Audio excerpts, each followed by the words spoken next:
It's another edition of Time About the Movies, and today we're taking a look at the middle of September 2005, September 16th to be exact. We have a ton of movies to get to here, so I usually would go into my description of all the movies we have to cover here, but I think we've got like 8 or 9 movies to look at. I don't even think that's the right number, but we have a ton of movies to look at. I'm already wasting your time with this intro, so let's just go ahead and jump on into it. We got some good ones in here, though. Let's start off with the first one here, the biggest new release of the weekend, which is Reese Witherspoon and Mark Ruffalo in the romantic comedy Just Like Heaven.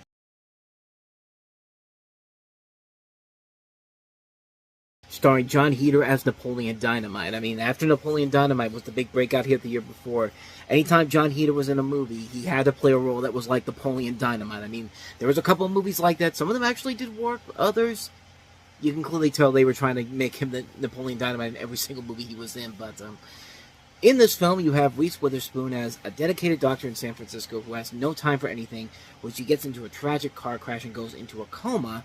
A landscape architect, played by Mark Ruffalo, moves into her apartment to rent, and that's where he meets her amnesic, ethereal form. Good Lord. So, yeah, like, the trailer makes you think, like, oh, it's a ghost movie, you know, she's dead and she's never coming back. But no, you find out she's in a coma, so it's kind of like Ghost Dad in a way, where it's not really he's not really a ghost in general, but he's just in a coma. But except in that movie, it's really effing stupid what they do there. But here, it's really well done. It's actually, I would honestly say, it's one of this director's most underrated movies. This is the director that gave us Mean Girls and Freaky Friday. No one ever really talks about this movie in general, but the movie itself is really good, and I like it because of the chemistry between Reese Witherspoon and Mark Ruffalo. I think it's a very funny comedy, a very fun concept in general, where you have Reese Witherspoon, you know, haunting this guy not for any particular reason, because she wants to know what she was in life, and you know, finding out that she's not really dead, she's just in a coma somewhere. Like, it's a really good movie. It's a really engaging film. It's a very well done film in general. And a lot of the performances in here do work very well. I like the performances by Witherspoon and Ruffalo. Donald Logue's also in here. And even John Heder, when he's trying to be Napoleon Dynamite, it's a fun little role for him to be in. Like, he has a nice little supporting role here, where it's not really much of a big deal in general in terms of, like, terms of the storyline, but it works very well. And I think the characters overall are well done. I think there is a lot of a good heart to this film in general, and I think it is a really solid and really entertaining movie. One that I think definitely does not get the proper attention it deserves. It's a very weird movie too. Like, there's there's a part where, in the beginning, when Mark Ruffalo starts to realize that something is wrong in his house, like something's haunting him, he calls all these different people, and he actually calls the Ghostbusters. I'm not even kidding. There's literally a scene where it's in a montage, and then they cut to these guys coming in here, and you hear like the Ghostbusters music playing in the background. I wish I was kidding, but I swear to God, this is the honest truth.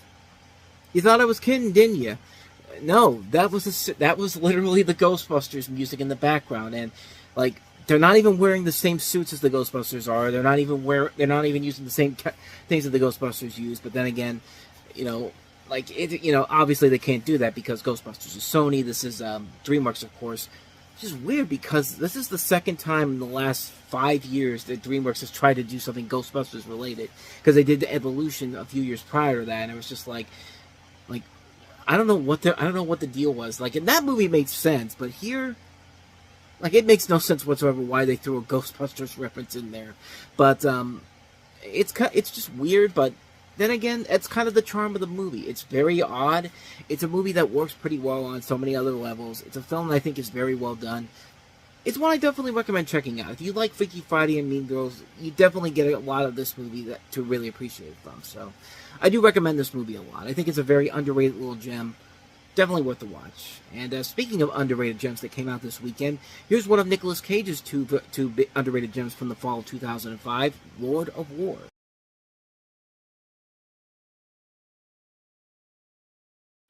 Such an amazing movie. Nicolas Cage stars as he's a man named Yuri Orlov, who's the eldest son of the family of a Ukrainian refugee. He enters the illegal arms trade shortly before the dissolution of the Soviet Union, eventually becoming a well-known and unscrupulous gun runner. And this is directed by Andrew Nicole, who gave us Gattaca, and was most notably known for writing the script for The Truman Show. We also have a cast that includes Bridget Moynahan, Ian Holm, Jared Leto, Ethan Hawke. one of two criminally underrated Nicolas Cage movies that came out in 2005. Not the best of the two, though. We'll get to that one as we get to the end of October. But this is a really, really good movie. A really intense film. A really well-made film in general. A lot of good writing material from Nicole, who has been in a lot of great movies in the past. Nicolas Cage giving this really great tour de force performance, who really just gives it his all in here. The visual look of the film is incredible. The action sequences are nicely done. The dramatic aspects work so well. It's a really good, well-made film that does not get the proper attention that I think it deserves. It was a critically praised movie when it came out, but kind of went under the radar when it is in the years since its release, but has so much gained a cult following over the years. It's actually gotten the 4K release on Blu-ray as of late. But it's a really damn good movie, and one that I highly recommend checking out. If you want to see one of Nicolas Cage's best performances, Lord of War is definitely the film to do it with. So, not much more to say, but Lord of War is pretty awesome. Can't say the same thing about our next movie. This is Cry Wolf.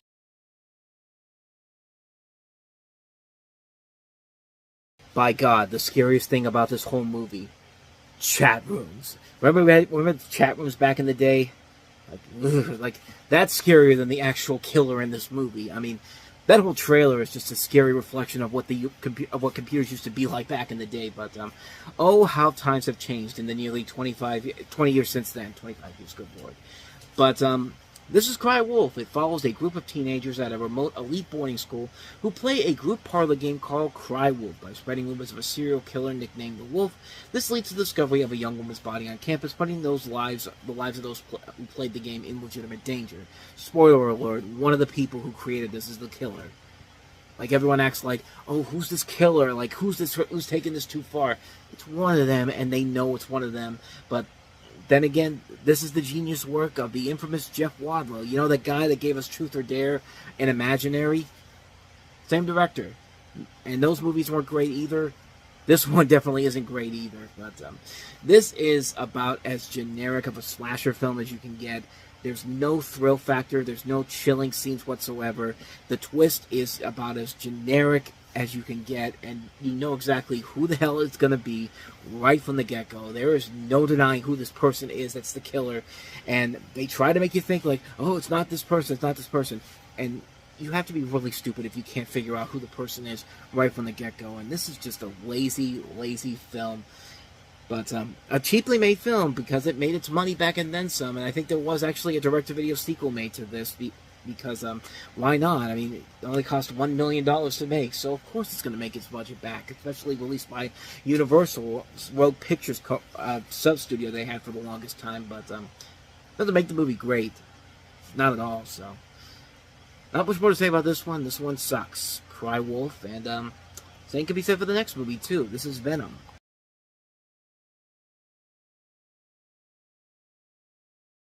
One of the most notable things about this movie are the fact that, one, this was the last film released by Dimension Films before Miramax and Warner and Walt Disney split up.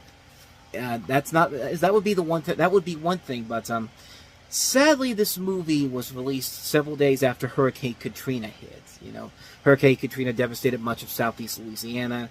This takes place in southeast Louisiana, so yeah, the film is unfortunately topical and not in a good way. It follows a group of teens who fight to survive a man-turned-zombie after he becomes possessed by evil spirits. And no, this has nothing to do with Marvel's character Venom, because he would have his own series of movies that would be completely destroying of his character in general. Okay, maybe not his character in general, but those movies really were not that great in general. But here, this is a pretty bad movie. This is directed by Jim Gillespie, who has made, his most notable film he directed was I Know What You Did Last Summer. And the person who wrote this movie, one of the people that wrote this movie, was Flint Dille. You may not know that name in general, but you may know the stuff he's worked on. This guy worked on the Transformers TV series from the 1980s, G.I. Joe. He wrote An American Tale, 5 Goes West. The writer of 5 Goes West wrote this movie. And, yeah, not a good film whatsoever. Pretty lazy when you think about it, and you can see why this was dumped in theaters, and this is a film that was clearly meant to be, you know, the return for the people that made I Know What You Did Last Summer, but, yeah, it just didn't work in general, and coming out after just mere days after Hurricane Katrina hit, yeah, chances are this film was never going to make its profitability back whatsoever, and it did not, because it only brought in $881,000 at the box office, and probably spent much more than that. But so yeah, not a very good movie whatsoever. But let's get back to some good movies. How about that? How about the limited release of Tim Burton's latest stop-motion animated feature, and that is, of course, Corpse Bride.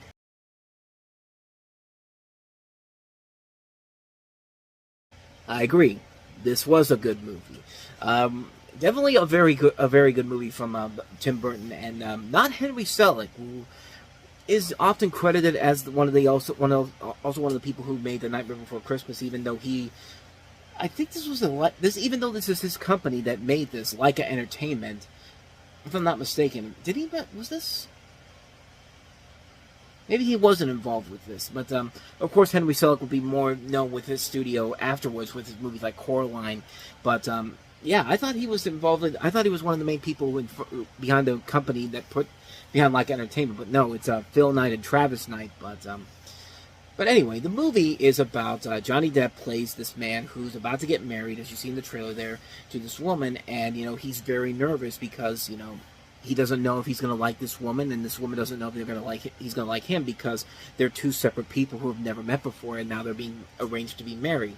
And so when he's trying to get the courage to get over his fears, like, he puts a ring inside what he thinks is a tree, but is a branch, and it turns out to be this woman, a corpse bride, voiced by Helena Bonham Carter, and because of that, they're married, and it leads to a lot of conflictions between, can this dead woman and this man live together in harmony, and it just leads to a lot of insanity going forward. Maybe not as crazy as some of the stuff on like The Night Before Christmas, but notable stuff in general. And like I said, it's a really good movie. It's a well-made film that has a lot of the elements that make The Night Before Christmas work as well as it does, but not quite as good as Nightmare Before Christmas. I mean, the songs in here aren't as memorable as Nightmare Before Christmas. The characters in here aren't quite as memorable. There's a couple of notable ones, mainly the main three characters that you do get behind. Johnny Depp's character of Victor, the corpse bride, and also Emily Watson's character, who's the woman that he's supposed to marry in the real world.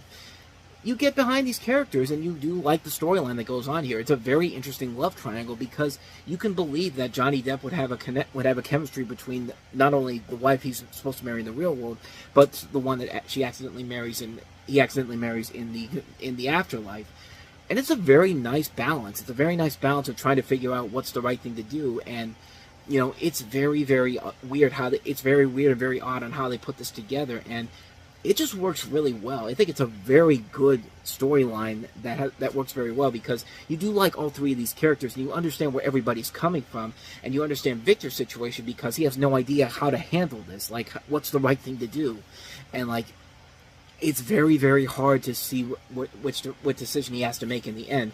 There also is kind of a baddie in here, maybe kind of more obnoxious and even less threatening than somebody like Oogie Boogie was, who was kind of a pointless villain in Nightmare Before Christmas. I mean, here, he's just the snug guy who's only trying to marry Emily Watson's character for money, which technically also just happened recently in Beetlejuice. But, yeah. But in here, yeah, it definitely feels forced in general, and the only thing that makes that character worth it is the way how he gets knocked off in the end.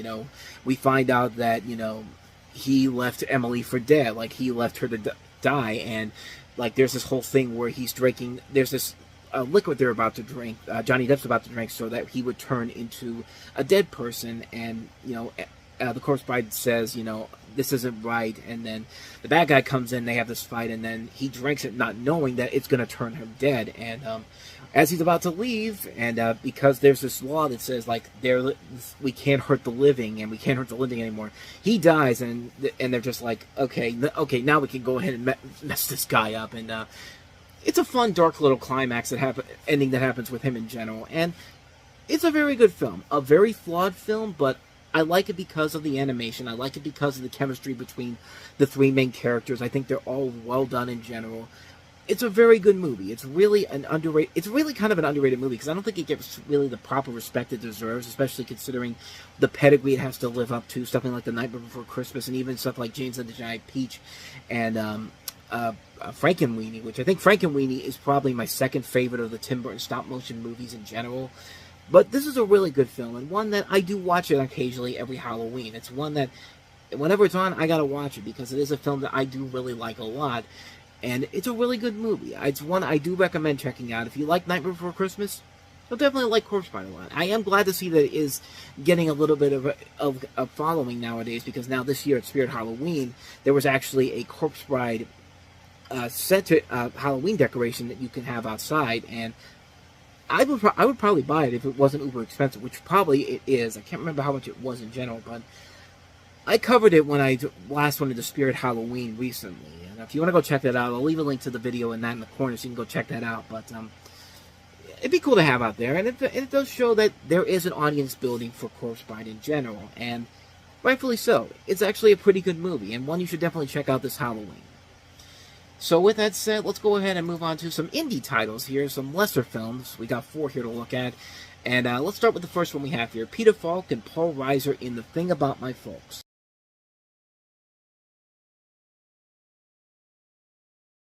Why does that trailer make it seem like this is some whimsical fantasy? Like this is a movie that is fun for the whole family. Bring the kids. Yeah, when I think of fun for the whole family, I think of a movie about a guy whose marriage is on the rocks and basically has a terminal illness to him. And this is literally what the movie is. This is Paul Reiser, of course, from Mad About You, who wrote the script for this, and it focuses on the effects of a terminal illness has on a marriage of an aging couple and their adult children. The married couple being Peter Falk and Olympia Dukakis. You have Elizabeth Perkins in here as well. A film that I don't remember too much of in general, but I like Paul Reiser. I like his work on Mad About You. He's had a couple of other attempts to try to come back after Mad About You that weren't as successful, but this is a film that I remember vaguely. From what I remember from it, I thought it was okay for what it was. I think the performances did carry it a little bit more than the rest of the movie did. But then again, this is a film I have not seen in a long time. I've had no real reason to go back and see it again.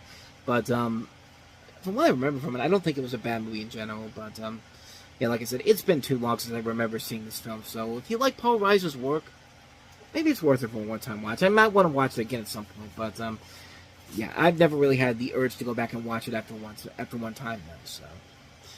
So with that said, let's move on to the next movie we have here. The first official Weinstein Company release, since we mentioned the Miramax Disney divorce earlier in the show.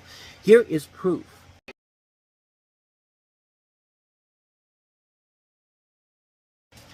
Proof stars Gwyneth Paltrow as a woman in her late 20s who is strongly devoted to her father, played by Anthony Hopkins, a brilliant and well-known mathematician whose grip on reality is beginning to slip away.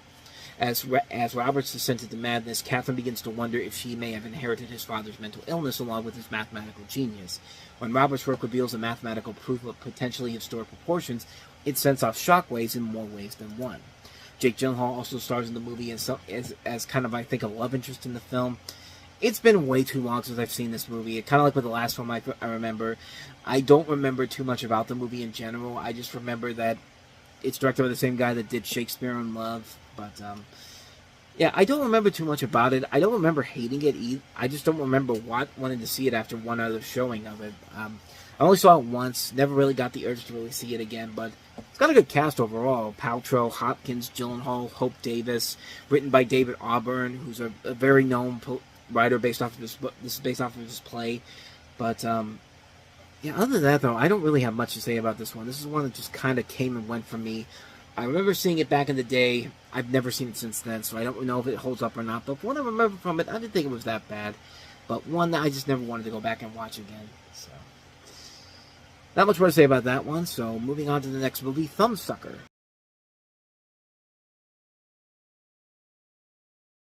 This is a film centering around a teenager in suburban Oregon as he copes with his thumb-sucking problem, romance, and his diagnoses with ADHD and subsequent experience using Ritalin. You have Lou Taylor Pucci as Justin Cobb. You also have Tilda Swinton, Vincent D'Onofrio, Kelly Garner, Benjamin Bratt, Vince Vaughn, and Keanu Reeves. That's really all I remember about this movie in general. I've never seen it before. I just remember it was a notable movie that came out around that time. Haven't seen it, so I can't really say if it's any good or not. Let me see how the reviews are for this. Okay, the reviews in general. Nothing that really screams out a movie that's a mixed bag film. Most people seem to enjoy it, but it definitely feels like one of those coming-of-age, quirky, independent movies. One that I probably would like, but I've never seen it, so I can't really say too much more about this one. So let's move on to the last film we have here. It's Liev Schreiber making his directorial debut with Everything is Illuminated.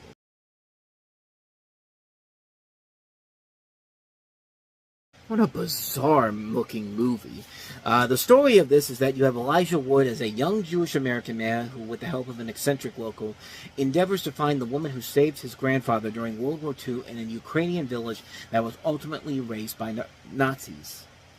Yeah, so this is a film that could probably be well dated for not even well timed for today's world that we live in right now, but as far as the movie goes, I've never seen it before. I never even knew what the concept of it was, but I just remember that image of Elijah Wood with his eyes closed and that weird, trippy poster that has all the flowers around it. But other than that, though, I've never seen this film, and quite frankly, it's one I feel like I kind of have to see because of how just insane the whole concept is, and it's supposedly based off of a novel of the same name, but yeah, as far as the movie goes, I've never seen it before, so I can't really say if it's any good or not. But the trailer definitely showed off the weirdness that this could possibly have. So yeah, one I haven't seen before, but kind of makes me want to see it. So maybe at some point I'll definitely check it out. But Everything is Illuminated. Definitely not the movie I was thinking of when I remembered this movie. And so, with all that said, we wrap up another edition of Time About the Movies. Next time we meet, we'll have 5 more movies to look at, including Jodie Foster in the airplane thriller Flight Plan. We also have another criminally underrated movie from around this time, Roll Bounce. We also have David Cronenberg's A History of Violence, Jenny McCarthy in one of the most notorious comedies ever made, Dirty Love, and also Johnny Knoxville in a comedy that came out in very limited release this particular weekend, Daltrey Calhoun. So we'll take a look at those 5 movies all on the next episode. That'll be tomorrow. But until then, thank you so much for watching. And if you want to see more videos like this, please hit the playlist on the next page, check out the previous episode, and also don't forget to hit the like, subscribe, and notification button if you want to get updates on when we post new videos, because we post here every single day. So, with all that said, I am off. I will see you guys next time, and until then, as always, take care.